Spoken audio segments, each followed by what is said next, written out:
E agora Paulo escreve essa carta por alguns propósitos. Primeiro, para que a igreja restaurasse, perdoasse aquele faltoso, uma vez que ele havia se arrependido. Segundo, Paulo escreve essa carta porque lá em Corinto, o apostolado dele estava sendo colocado em xeque.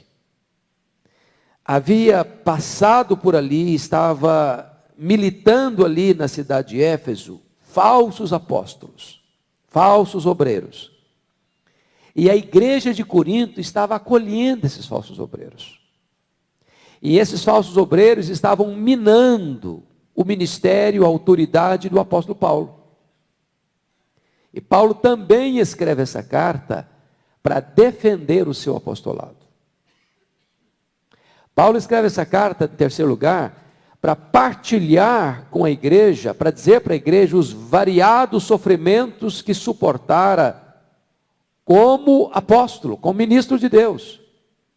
Enquanto aqueles falsos apóstolos que estavam lá, estavam buscando glórias, vantagens, benefícios, ele escreve para dizer que ele não estava exercendo a obra de Deus para alcançar vantagens e benefícios, mas revela para eles quantos sofrimentos havia suportado. E desta forma, queridos irmãos, Paulo escreve essa carta também para abordar alguns outros assuntos que não abordou em nenhuma das outras epístolas. Por exemplo, a doutrina da nova aliança. Por exemplo, a doutrina da reconciliação. Por exemplo, a doutrina da habitação celeste. Por exemplo, a sua experiência pessoal de arrebatamento até o terceiro céu. Por exemplo, a sua experiência de um espinho na carne. Só aqui nessa carta ele trata disso. Só aqui nessa carta. Então, eu gostaria que você pudesse olhar comigo essa epístola hoje. Tem lições preciosíssimas aqui. Preciosíssimas. Então, por favor, abra aí, logo no começo, que Paulo inicia essa carta falando do consolo, e já logo de início ele partilha com a igreja como foi dramático o sofrimento que ele enfrentou em Éfeso, de onde ele está saindo para escrever essa carta. Veja comigo capítulo 1, versículo 8. Está escrito assim: porque não queremos, irmãos, que ignoreis a natureza da tribulação que nos sobreveio na Ásia, porquanto foi acima das nossas forças, a ponto de desesperarmos até da própria vida. Eu não sei que tipo de tribulação foi essa. Mas em Éfeso, vocês se lembram, Paulo enfrenta a perseguição dos judeus e dos gentios. Paulo em Éfeso, ele enfrenta feras. E eu não sei até que ponto essas feras foram apenas numa linguagem figurada ou se foi numa linguagem literal. Porque ele vai dizer que ele, nessa carta, que ele enfrentou 5 vezes uma quarentena de açoites, menos 1. Vocês que são bons em matemática, quantos são 5 vezes uma quarentena? Quantos? 200. Menos 1 cada um? 195. Então, são quarentena, menos 1 cada um. 195 açoites. Isso dos judeus. E não era açoitezinho, moleza não. Então, quando ele escreve: quanto ao mais, ninguém me moleste, porque eu trago no corpo as marcas do Senhor Jesus, ele não estava falando de forma simbólica. Paulo devia de fato ter um corpo todo marcado. Ele descreve também nessa carta, e nós vamos ler depois, que ele recebeu dos gentios, foi açoitado com varas quantas vezes? 3 vezes, fustigado com varas. Isso por parte dos romanos, que era um açoite ainda mais severo do que essa quarentena de açoites dos judeus. Então, ele vai mostrar para nós que a passada dele por Éfeso, 3 anos, onde teve um ministério estupendo em termos de resultados, a ponto de uma forma hiperbólica, ele afirmar que isso deu oportunidade para que todos da província da Ásia ouvissem o Evangelho, que todos, é uma linguagem hiperbólica, você não quer ter pretensão que cada pessoa individualmente ouviu o Evangelho. Mas que a presença dele ali impactou de tal maneira aquela província, que a palavra de Deus prevaleceu na cidade, desarticulando o culto de Diana, desarticulando o ocultismo prevalecente, e plantando igrejas na província. Então, já de início ele está dizendo o seguinte: o meu trabalho como apóstolo foi um trabalho marcado pelo sofrimento, por muitos frutos, para a glória de Deus, mas por muito sofrimento pessoal.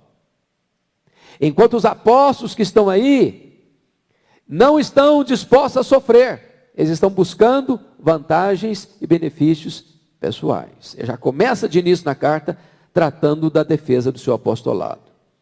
Mas agora eu quero chamar a sua atenção para um outro ponto. O que estava no coração desse apóstolo quando ele escreveu essa carta. Olha comigo aí o capítulo 2, versículo 4. Você pode ler comigo 2:4? Vamos juntos?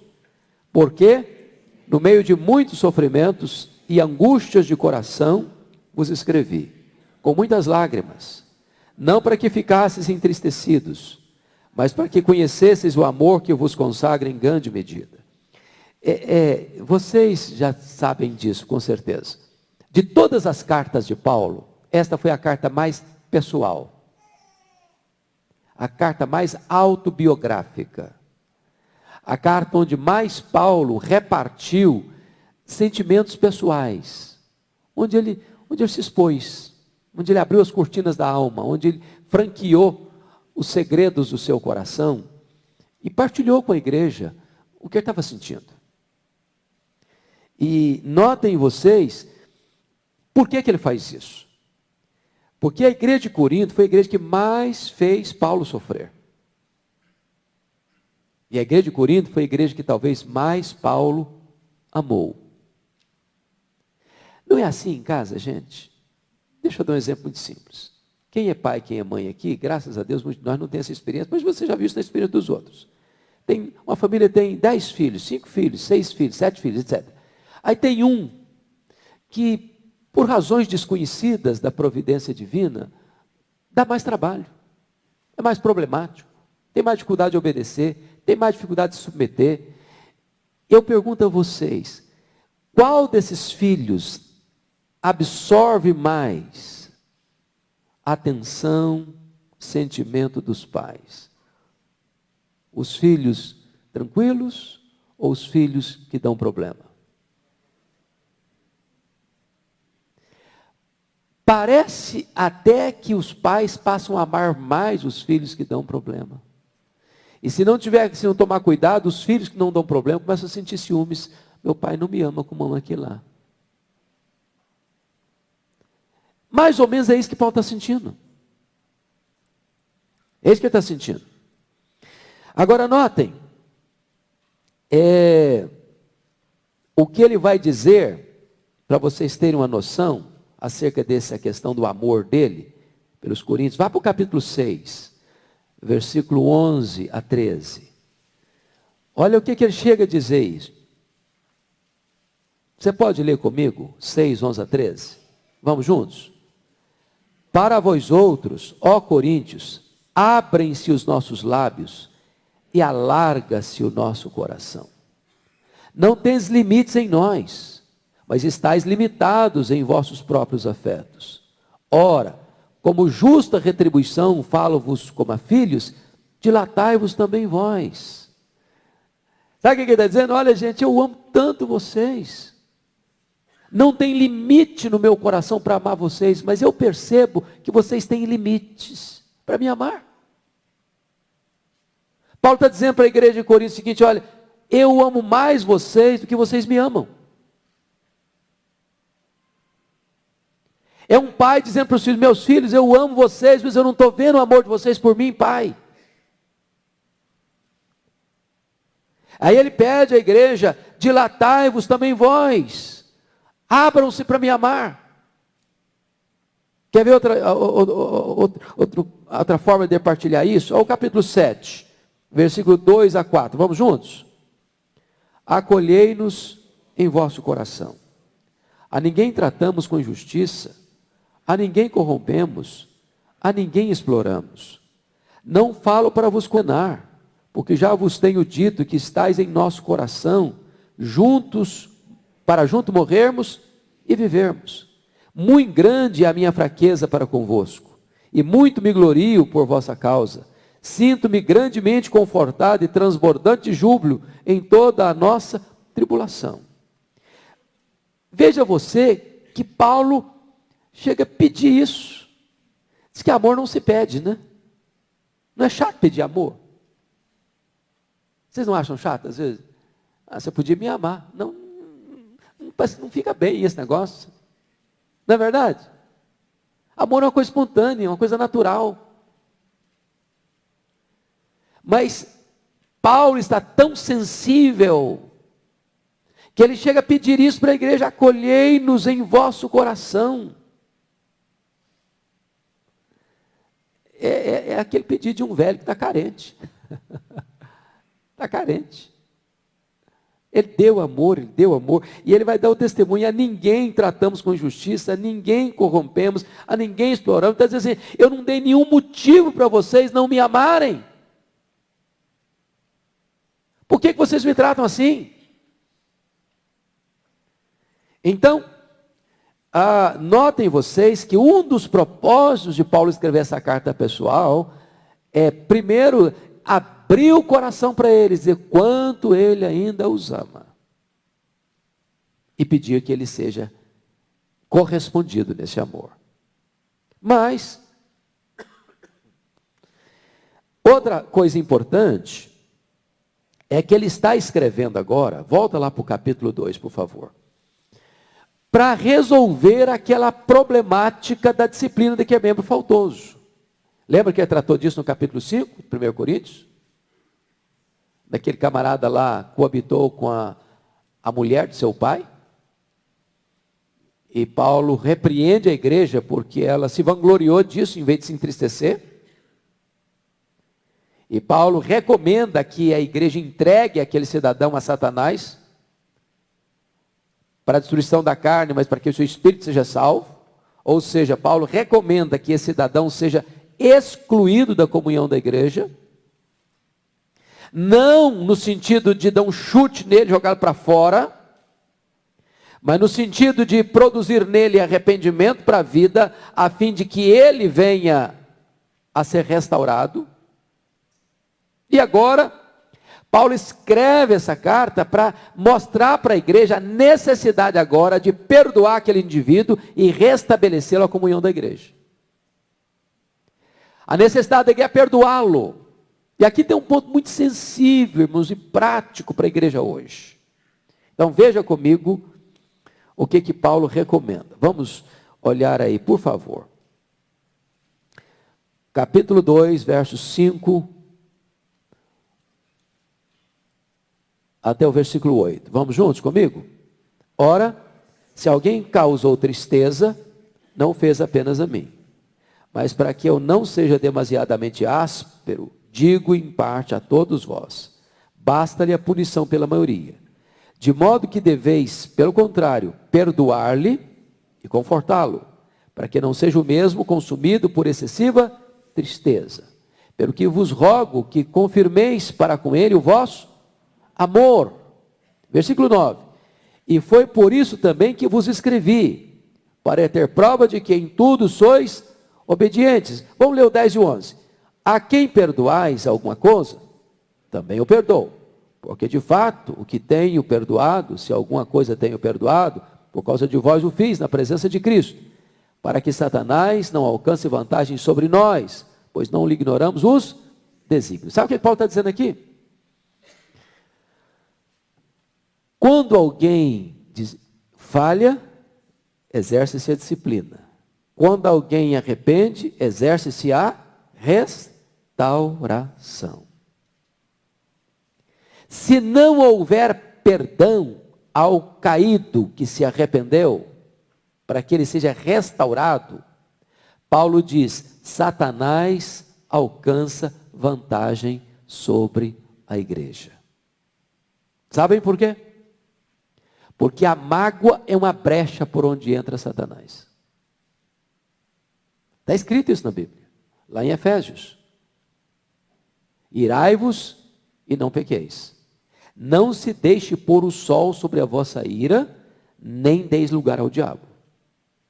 Então, a igreja é uma comunidade terapêutica. A igreja não é uma comunidade de condenação. Ela é uma comunidade de cura. Quando alguém cai, se trata o caído. Quando alguém se arrepende, restaura-se o arrependido. Quando alguém erra e se arrepende, perdoa-se quem se arrepende e retorna à comunhão. Nós não podemos execrar, irmãos, alguém que caiu e se arrependeu, carimbando, hostilizando, estigmatizando, rotulando. A igreja é lugar de cura e de restauração. É isso que Paulo está ensinando aqui nesse texto. Bom, agora, caminhe um pouco mais comigo, porque a partir do capítulo 2, verso 14, Paulo vai entrar num dos assuntos mais importantes da Bíblia. E ele trata dessa matéria aqui nessa carta, que é a questão da nova aliança. O que é a nova aliança? Ela está em comparação aí, ou em contraste aí com a velha aliança. Na velha aliança, quando Moisés desce do monte com as tábuas da lei, o que o povo disse para Moisés? Tudo que o Senhor falou, nós faremos. E a pergunta é, fizeram? Sim ou não? Não. E por que não fizeram? Faltou-lhe sinceridade? Sim ou não? Não. Faltou-lhes poder. Eu não consigo obedecer à lei de Deus por mim mesmo. Não que a lei tenha problema. Essa é a teologia de Paulo em Romanos 7. A lei é boa, a lei é santa, a lei é espiritual, a lei é perfeita. Só que a lei trabalha com você e comigo, e nós somos muito problemáticos. Paulo chega a ilustrar isso em Romanos 7. Diz que o marido está ligado, a mulher está ligada ao marido, até quando? Enquanto ele viver. Se porém o marido morrer, ela está livre para casar-se com quem quiser. E Paulo depois argumenta lá, voltando ao assunto do casamento, diz que é no Senhor. Mas ali Paulo não está tratando de casamento, ali Paulo está tratando da nossa relação com a lei. O que Paulo está argumentando é o seguinte, que a lei é um marido, e um marido perfeccionista, perfeito, não erra nunca, não falha nunca, é espiritual, é santo, é justo, é reto, é perfeito. Só que esse marido está casado com uma mulher atabalhoada, complicadíssima.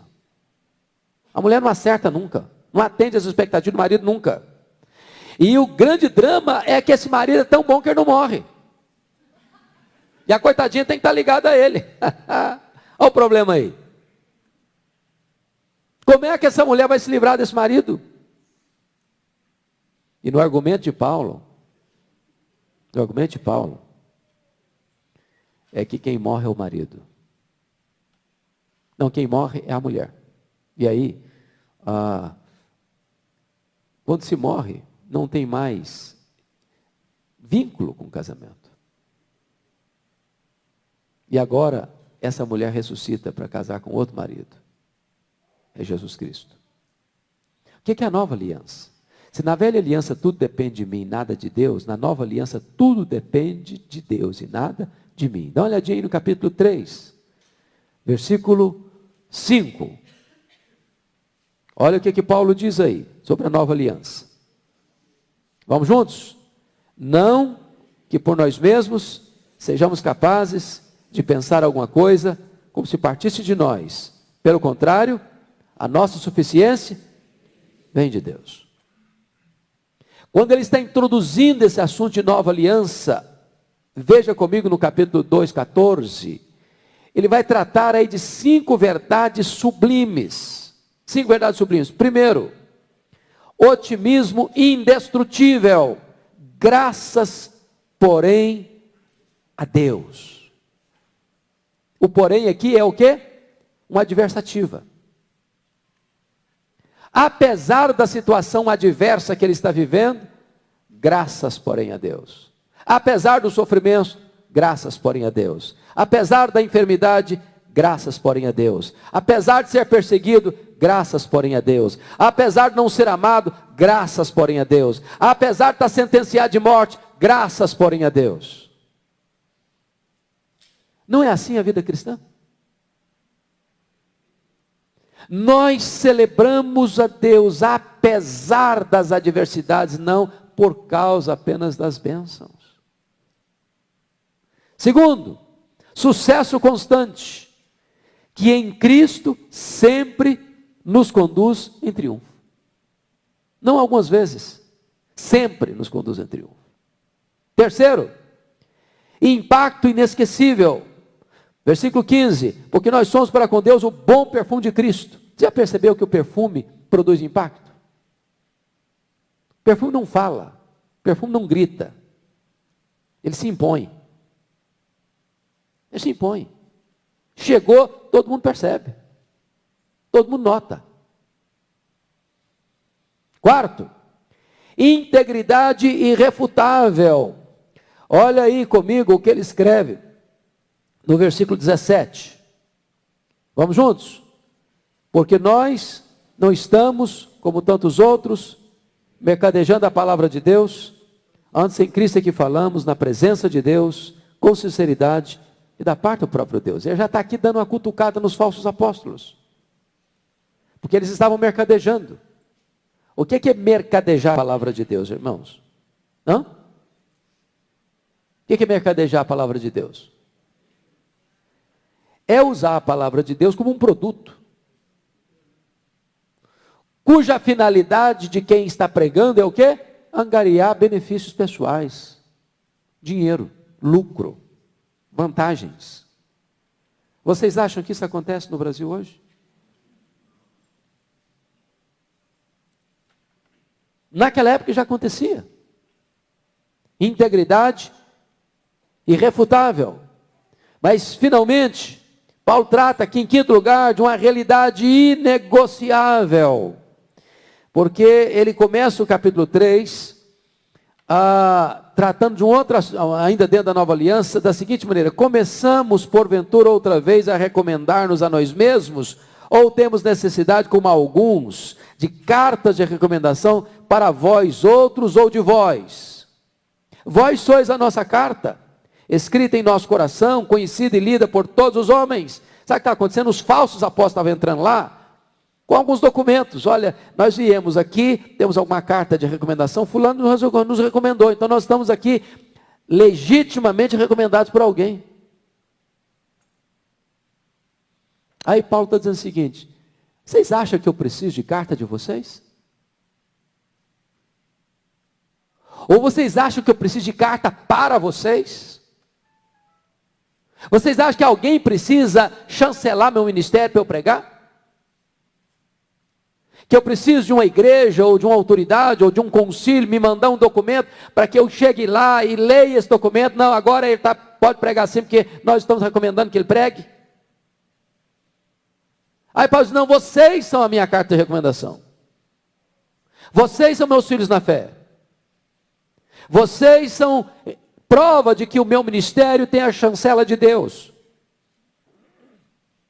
e não dos homens. Então, ao mesmo tempo que Paulo está tratando da questão da nova aliança, ele está também defendendo o seu ministério. E aí, irmãos, no capítulo 3, Paulo vai tratar da superioridade da nova aliança. A partir do versículo 4, do capítulo 3. E nesse momento, Paulo vai usar uma expressão magnífica, magnífica. Até chocante para nós, porque nós não temos essa informação no Velho Testamento. Certamente, se Paulo escreveu isso aqui, ele deve ter tido alguma revelação especial da parte de Deus. Porque nota o que ele vai escrever aí no capítulo 3, no versículo de número 11, no versículo 12 e 13. Você pode ler comigo? Tendo, pois, tal esperança, servimos-nos de muita ousadia no falar, e não somos como Moisés, que punha véu sobre a face, para que os filhos de Israel não atentassem na terminação do que se desvanecia. Ele está nos dando a informação de Moisés aqui que nós não sabíamos. Lembram quando Moisés desceu do monte? O que aconteceu com ele? A glória de Deus, a Shekinah de Deus começa a brilhar no rosto dele. O que aconteceu? As pessoas não podiam se aproximar dele, tamanho o brilho do rosto dele. O que Moisés fez? Pegou um véu, botou o véu, para que as pessoas pudessem se aproximar. Aí lá pelas tantas, o Moisés começou a descobrir que aquele brilho foi apagando, foi apagando, foi apagando, foi apagando, foi apagando. Mas ele gostou desse negócio. E aí o brilho não tinha mais. Sabe o que aconteceu com Moisés? Continuou com o véu. Para que as pessoas pensassem que o brilho ainda estava lá. Sabe o que significa isso? Máscara. Agora, antes da gente censurar Moisés, seria bom a gente olhar no espelho. Porque o sangue de Moisés corre nas nossas veias. O coração de Moisés bate no nosso peito. Nós temos o DNA de Moisés. Você e eu somos Moisés. O que Paulo está denunciando aqui é que na velha aliança, às vezes nós somos tentados a aparentar para os outros quem nós não somos. E de repente as pessoas amam não quem nós somos, mas quem nós aparentamos ser. Nós vendemos uma imagem mais positiva da nossa pessoa, da nossa espiritualidade, da nossa piedade, do que de fato ela é. A máscara da piedade. Já percebeu isso? Que às vezes somos tentados a passar a ideia de que nós somos espirituais? Até na entonação da voz? Até nos gestos da oração? Lembra dos fariseus que eles oravam com um determinado gesto, ou ficava em pé, né? Ou curvava a cabeça lá em Isaías 58, passando uma ideia de que eles eram mais espirituais do que de fato eram. Esse é o problema aqui. E Paulo diz que na nova aliança, nós não precisamos fingir uma espiritualidade que não temos. Porque a força dessa mudança não está em nós. E ele chega no capítulo 3, verso 18. Olha aí o que ele vai dizer. Por favor, pode ler comigo? E todos nós, com o rosto desvendado, contemplamos, como por espelho, a glória do Senhor, somos transformados de glória em glória, na sua própria imagem, como pelo Senhor o Espírito. O que ele está dizendo é o seguinte: na nova aliança, a primeira coisa que você vai fazer é fazer o quê? Desvendar. O que é desvendar? tirar o véu, tirar a máscara. Porque o poder da mudança não está em você, o poder da mudança está em quem? O Espírito Santo. E é Ele quem vai nos transformando de glória em glória, na imagem de Jesus Cristo. Ou seja, pense comigo, num pintor muito, assim, perito, que tem a capacidade de olhar para você e de pintar o seu rosto. Você conhece gente assim? E aí, bota o rosto de Jesus. E aí o Espírito Santo é esse pintor, que ele está pintando você. Para que você fique parecido com quem? Com Jesus. Este é o segredo da nova aliança. Essa transformação operada pelo Espírito Santo em nós, esculpindo em nós a beleza de Jesus Cristo. Quando ele vai para o capítulo 4, ele ainda continua a questão da nova aliança e a defesa do seu apostolado ao mesmo tempo. E ele chega a dizer no capítulo 4, verso 5, você pode ler o 4 e 5 comigo? Vamos juntos? Porque não nos pregamos a nós mesmos, mas a Cristo Jesus como Senhor, e a nós mesmos como vossos servos, por amor de Jesus. Então preste atenção nisso, irmãos. Paulo está defendendo seu apostolado diante dos apostolados falsos, dos apóstolos falsos. A quem que ele prega? Não ele mesmo. Ele prega a quem? A Jesus. Como é que você pode saber se um obreiro é falso ou verdadeiro? Olhe para o que ele prega. Você já viu aquele tipo de pregador que fala mais de si mesmo do que de Jesus? Eu escutei uma vez, até na forma de brincadeira, mas que foi fato. O pregador se apresentava o seguinte, ele subiu o púlpito para pregar numa igreja e disse, meus irmãos, quem vos fala nesta oportunidade não é o doutor, PhD, catedrático da universidade tal. Quem vos fala nesta oportunidade não é o escritor famoso que tem tantos livros. Quem vos fala nesta noite ou nesta oportunidade não é o membro da academia tal. Quem vos fala nesta noite não é aquele que tem tantos lauréis e conquistou tantos prêmios por causa da sua eficiência. Quem vos fala nesta noite é os simples servos do Senhor Jesus. Legal essa introdução, não? Gostaram?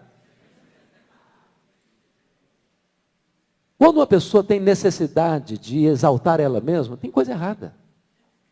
Tem coisa errada. Porque o papel do pregador não é pregar ele mesmo. O papel do pregador é pregar Cristo. E aí, olha que coisa magnífica. Ele diz, e a nós mesmos, como vossos servos. Os falsos apóstolos estavam explorando o povo. Os verdadeiros obreiros servem ao povo. Olha o que ele vai dizer, e isso é tão rico e tão precioso. Capítulo 3, verso 7. Você pode ler comigo? Vamos juntos? Vamos juntos? Temos, porém, este tesouro. Não, vocês não estão comigo. Capítulo 4, verso 7. Todos. Eu falei o quê? Então quando eu falar 3, vocês pensam em 4. 4, 7. Não vão ficar confusos não. Vamos lá juntos.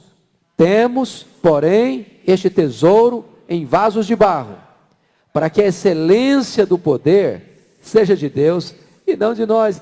Maravilhoso isso, irmãos. Maravilhoso isso. Quem prega é um vaso de quê? De barro. E qual a característica de um vaso de barro, irmãos? Ele é o quê? É frágil. Tem beleza? Não tem. Tem atrativo? Não tem. Tem valor? Também não tem. Barro. Barro. Então nunca ponha um homem num pedestal, nunca. Nunca dê glória ao homem, nunca. Porque o vaso é de barro. Porque se o vaso for o mais importante, irmão, então é o vaso que é importante, é o vaso que é caro, é o vaso que recebe glória. Não é o vaso, é o conteúdo do vaso, é o que está no vaso. É o tesouro que está no vaso. É a mensagem, é o evangelho, é a palavra de Deus. É aqui que está a diferença entre o verdadeiro apóstolo e o falso apóstolo. O vaso é de barro, mas o tesouro que tem nesse vaso é preciosíssimo. Vamos ao capítulo 5. E no capítulo 5, Paulo vai tratar de algo glorioso, que é a habitação celeste. Esse vaso de barro envelhece, esse vaso de barro adoece, esse vaso de barro morre. E aí? Aí está fracassado? Aí perdeu? Aí não valeu a pena? Olha o que ele escreve. Sabemos, capítulo 5, sabemos que se a nossa casa terrestre deste tabernáculo se desfizer, temos da parte de Deus um edifício, casa não feita por mãos, eterna nos céus. E é tão engraçado isso, porque eu já escutei historinha de criança, lá na minha região rural, tadinhos, que as pessoas não tinham preparo, e me passavam tantas mensagens que eu ficava desesperado. A ideia era a seguinte, olha, se você não mandar material lá para cima, você vai chegar no céu e morar numa tapera. E aí, aquele que mandou o material lá para cima, vai morar numa mansão do seu lado. E aí eu tinha ideia na minha cabeça que no céu a gente ia morar numa casa muito bonita, uma mansão, né, com piso de mármore celestial, de torneiras de ouro, e vidros e cristais, e aquela ideia, né? E aí lá uma taperinha. Que bobagem isso. Que bobagem. Não é isso que Paulo está falando, não. Ele não está falando aqui de mansão no sentido de casa, de edifício. Ele está falando do corpo.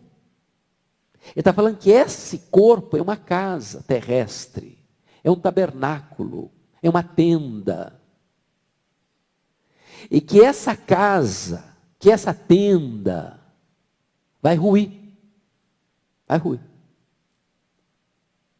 E quando essa casa, que esse corpo, que você está nele, ruir, acabar, morrer, você tem da parte de Deus uma casa, e a palavra no grego é mansão mesmo. Mansão. Casa não feita por mãos, eterna nos céus. O que esse texto está dizendo é que quando esse vaso que é de barro morrer, você vai ter um outro corpo, um novo corpo. Um corpo imortal, incorruptível, poderoso, glorioso, espiritual, celestial, semelhante ao corpo da glória do Senhor Jesus.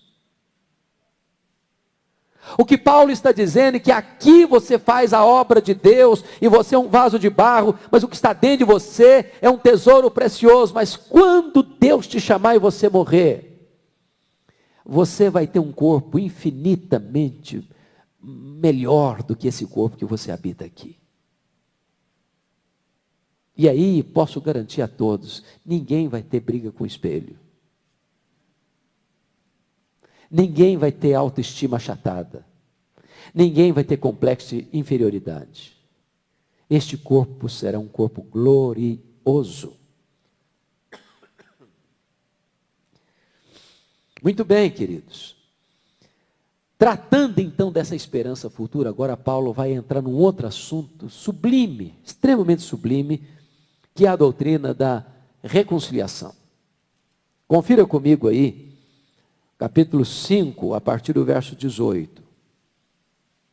E eu queria que você lesse comigo, capítulo 18, capítulo 5, 18 a 21. Vamos juntos? Ora, tudo provém de Deus, que nos reconciliou consigo mesmo, por meio de Cristo, e nos deu o ministério da reconciliação. A saber, que Deus estava em Cristo, reconciliando consigo o mundo, não imputando aos homens as suas transgressões, e nos confiou a palavra da reconciliação. De sorte que somos embaixadores de Deus, como se Deus exortasse por nosso intermédio. Em nome de Cristo, pois, rogamos que vos reconciliei com Deus. Aquele que não conheceu o pecado, Ele o fez pecado por nós, para que nele fôssemos feitos justiça de Deus. Há aqui, irmãos, 5 verdades que merecem ser destacadas sobre a doutrina da reconciliação. Primeiro, a necessidade da reconciliação. Se você notar no versículo 19, Deus não levou em conta as nossas transgressões. O que é transgressão? É a quebra de um preceito. É a desobediência a um princípio. É pecado. Então, se Deus é santo e eu sou pecador, o pecado faz separação entre nós e Deus. Então, eu preciso ser reconciliado com Deus. É a necessidade. Segunda coisa que você nota no texto, quem é o autor da reconciliação? Versículo 18. Ora, tudo provém de Deus que nos reconciliou consigo mesmo. Quando você pensa numa briga ou numa separação, o que se espera é quem busca quem para se reconciliar. O culpado busca o inocente, o transgressor busca o transgredido, o que foi a vítima da transgressão, ou o contrário. Via de regra, eu errei. Quem que deve buscar a reconciliação? Quem erra ou quem foi vítima do erro? Humanamente falando. Quem erra, não é verdade? Quem é que está buscando a reconciliação aqui? Deus. Deus é o ofendido. E é Deus quem toma a iniciativa. Ora, tudo provém de Deus, que nos reconciliou consigo mesmo. Ele é o autor da reconciliação. Mas, em terceiro lugar, quem é o agente da reconciliação? Deus estava em Cristo, reconciliando consigo o mundo. A ponte que nos liga a Deus é Jesus. O caminho que nos leva a Deus é Jesus. A porta que nos dá acesso a Deus é Jesus. O agente que nos leva a Deus é Jesus. É por meio dele. Quarta verdade que você encontra nesse texto. Qual é a base da reconciliação? Olha comigo o versículo 19. Está escrito aí, a saber que Deus estava em Cristo, reconciliando consigo o mundo, não imputando aos homens as suas transgressões. Me ajuda a entender o que significa essa palavra imputando ou imputação. O que é imputar? Eu sou bem surdinho, se vocês não falarem alto eu não vou entender. Responsabilizar. Colocar na conta de. O que Deus está dizendo aqui é o seguinte: quando Deus tomou a iniciativa de nos reconciliar consigo por meio de Jesus, a primeira coisa que ele fez foi não colocar na minha conta, na sua conta, na nossa conta, as nossas transgressões. A grande pergunta é qual o tamanho dessa dívida que nós tínhamos com Deus, dessa transgressão? Impagável. Impagável. Pois já que eu não posso pagar, Deus não põe na minha conta. Mas se Deus não põe na minha conta, põe na conta de quem? Versículo 21. Ora, aquele que não conheceu o pecado, Deus o fez pecado por nós. Então Deus bota a minha dívida, a minha transgressão, o meu pecado na conta de Jesus. E não foi isso que a Bíblia diz que ele fez? 1 de Pedro 2, 24 diz que ele carregou sobre o seu corpo no madeiro os nossos pecados. Não é isso que diz Isaías 53? Deus lançou sobre ele a iniquidade de todos nós. Não é isso que diz aí? Ele foi feito pecado por nós. A minha transgressão foi colocada na conta de Jesus. E a pergunta é: o que Jesus fez com essa conta? Está escrito em Colossenses que ele pagou, ele rasgou esse escrito de dívida que era contra nós, anulou na cruz. E foi esse brado que ardeu lá na cruz: está consumado. Essa palavra significa está pago. Está pago. Mas agora Deus vai fazer outra coisa, versículo 21 ainda. Aquele que não conheceu o pecado, Deus o fez pecado por nós, para que nele nós fôssemos feitos o quê? Justiça de Deus. Agora Deus vai imputar a nós a justiça de Deus, a justiça de Cristo. Em outras palavras, ele paga a sua dívida, você não deve mais nada. Mas ele vai lá e faz um depósito na sua conta, no banco do céu, no tribunal de Deus. Toda a justiça de Cristo está à sua disposição. Você tem um saldo infinito, um crédito infinito. Isso é justificação. Mas a última verdade que esse texto nos oferece sobre a justificação, sobre a reconciliação, é a oferta da reconciliação. Olha comigo o versículo 19 ainda, quando ele diz, e nos confiou a palavra da reconciliação. Agora olha o verso 20, de sorte que somos embaixadores em nome de Cristo, como se Deus exortasse por nosso intermédio, em nome de Cristo, pois rogamos que vos reconcilieis com Deus. Agora, os reconciliados tornam-se mensageiros dessa mensagem da reconciliação. Nós somos ministros da reconciliação. Então deixa eu dizer uma coisa para você aqui. Se você é membro da igreja e diz assim, pastor, eu não me encaixei em nenhum ministério da igreja ainda. Eu estou aqui, venho ao culto, venho à escola dominical, mas eu não sei o que eu vou fazer na igreja ainda. Não estou ainda envolvido em nenhum ministério da igreja. Então deixa eu dizer para você, você tem um ministério. Você é um ministro da reconciliação. Na sua casa, na sua escola, no seu trabalho, nos seus amigos, nos seus colegas, lá no seu lazer, lá nas suas férias. Você é um ministro da reconciliação. Você é um agente de Deus nessa obra. Pois bem, vamos à frente. Eu gostaria de pular com você já para o capítulo 8, porque já tratamos aí do capítulo 6 e 7, do amor que ele está recomendando, quer dizer, mostrando que ele tem pela igreja e que a igreja deve ter por ele. Quando chega no capítulo 8 e 9, Paulo vai introduzir um assunto importantíssimo, que é a oferta que ele está levantando para as igrejas pobres da Judéia. Pergunta, por que ele levanta essa oferta? Vamos entender dois panos de fundo. Primeiro, Atos 18, 2, diz que no período do imperador Cláudio, imperador de Roma, houve uma grande fome e os judeus foram expulsos de Roma. Vocês sabem que os judeus foram dispersos pelo mundo. E vocês se lembram que no Pentecoste tinham gente do mundo inteiro. É só você ler lá, capítulo 2. Então, os judeus que moravam em Roma foram expulsos. Retornaram certamente, muitos deles, para a Judéia. Sem casas, sem bens, sem recursos.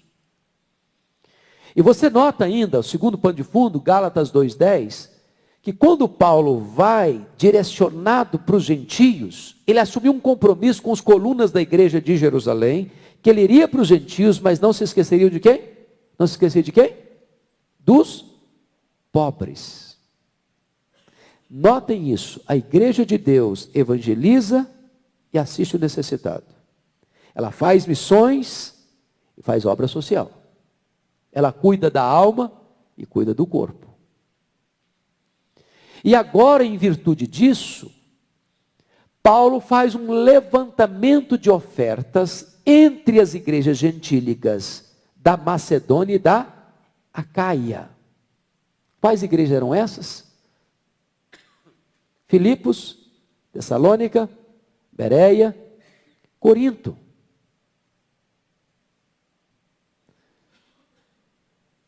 E o que ele está fazendo? Levantando essa oferta para ele vai levar com a comitiva essas ofertas para Jerusalém. E aqui ele está tratando de princípios dessas ofertas. Então vamos ver. Versículo 1. Também, irmãos, vos fazemos conhecer a graça de Deus concedida às igrejas da Macedônia. Porque no meio de muita prova de tribulação, manifestar a abundância de alegria e a profunda pobreza deles superabundou em grande riqueza da sua generosidade, porque eles, testemunho eu, na medida de suas posses, e mesmo acima delas, se mostraram voluntários, pedindo-nos com muitos rogos a graça de participarem da assistência aos santos. Então, note que Paulo não está falando de dízimo aqui. Ele está falando de ofertas voluntárias para socorrer uma necessidade pontual, os pobres da Judéia. E a primeira coisa que ele nos fala aqui, que choca o nosso coração a princípio, é que você ofertar é uma graça que Deus concede a você. E eu pergunto a vocês, o que é graça? Qual o conceito clássico de graça? Graça é um favor imerecido. Agora, não parece paradoxal? Deus me concede um favor imerecido de eu ofertar. Não é legal isso? Então não entenda a oferta como peso. Oferta é graça. Deus está dando a você o privilégio. Deus está dando a você a honra. Deus está dando a você alguma coisa que você não merece. O quê? Ajudar alguém. Mais bem-aventurado é dar que receber. Agora, como é que deve ser essa oferta? Como é que deve ser essa oferta? Notem vocês que ela é uma oferta ultra circunstancial, porque no meio de muita tribulação. Ah, não vou ofertar não, porque eu estou passando tribulação. Ah, não vou ofertar não, porque eu estou passando dificuldade. Bom, se você esperar passar a dificuldade e a tribulação para ofertar, talvez você não vai conseguir ofertar mesmo. Mais do que isso, ofertar tem que ser com alegria. Tá bom, então já que tem que dar, eu vou dar mesmo, mas eu não estou com vontade de dar. É com abundância de alegria. Deus ama quem dá com alegria. Terceiro, é na medida das suas posses. Ou seja, Deus não espera que você seja sobrecarregado, e nem que outro dê sem que não lhe custe nada. Quem tem muito, dá muito. Quem tem pouco, dá pouco. Mas de forma proporcional. Porque Deus não vê quantidade, Deus vê proporcionalidade. O princípio do dízimo é o mesmo, da proporcionalidade. Por exemplo, aqui tem o gasofilácio. Hipoteticamente falando, chega um irmão aqui e deposita aqui no gasofilácio R$1.000. Aí chegou outro irmão aqui e deposita R$100. Para Deus, qual foi a melhor oferta? Depende. Se quem depositou R$1.000 ganha 30 mil por mês, eu pergunto a vocês, ele entregou o dízimo? Não. Ele foi fiel? Não. R$1.000 ajuda mais a igreja que R$100? Ajuda. Paga mais conta do que R$100, R$1.000. Paga ou não paga? Paga. Agora vamos imaginar que quem entregou R$100 ganha R$1.000 por mês. Ele entregou 100. O que ele foi? Fiel. Qual dessa oferta agrada mais a Deus? A de R$100 ou a de R$1.000? A de R$100. Para a igreja, R$1.000 ajudou mais do que R$100. Mas a conta do céu, o banco do céu é diferente do banco da terra. Estão percebendo a proporção? Foi por isso que Jesus estava lá no gasofilácio, lá perto do templo, no gasofilácio, de butuca no gasofilácio. Aí ele viu gente trazendo dinheiro, muito dinheiro, e chegou uma mulher, tadinha, viu, depositou 2 moedinhas. Aí Jesus chamou a atenção, sabe quem deu mais aqui? A viúva. Porque na perspectiva de Deus, o que se espera é proporcionalidade, não quantidade, fidelidade, motivação. Agora notem um princípio interessantíssimo aí, das ofertas. Versículo 3, porque eles, testemunho eu, na medida de suas posses e mesmo acima delas, se mostraram voluntários. Tem gente que agora é oferta sacrificial.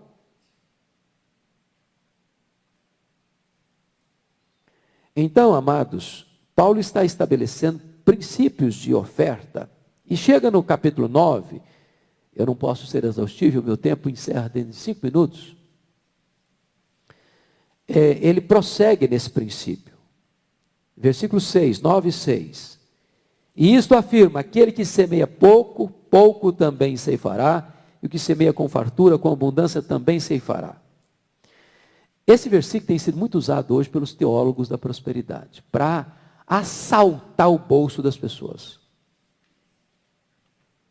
E eu fico envergonhado, às vezes, de algumas pessoas fazerem longos e complicados discursos com base nesse versículo, para dizer o seguinte: não, você vai dar o seu carro velho para a igreja, que não é nem para a igreja, é para o cara mesmo, e você vai ganhar 10 carros novos. O que é que você quer? Um carro velho ou 10 carros novos? Isso é chantagem. Isso é pecado. Isso é extorsão. Isso é adulterar o princípio de Deus. Agora, não é porque as pessoas estão mercadejando a palavra de Deus para construir um império financeiro, em nome de Deus, torcendo a palavra de Deus, é que o princípio de Deus não é verdadeiro. Quem semeia com abundância ceifa. Quem semeia pouco, pouco ceifa. Qual o princípio? O princípio é de que a alma generosa prosperará. Você conhece gente assim, ó, mão de vaca? Porque, irmãos, prosperidade é mais que riqueza. Você conhece pobre miserável? Me desculpa, rico miserável? Conhece. Há ricos pobres, diz Provérbios, e há pobres ricos.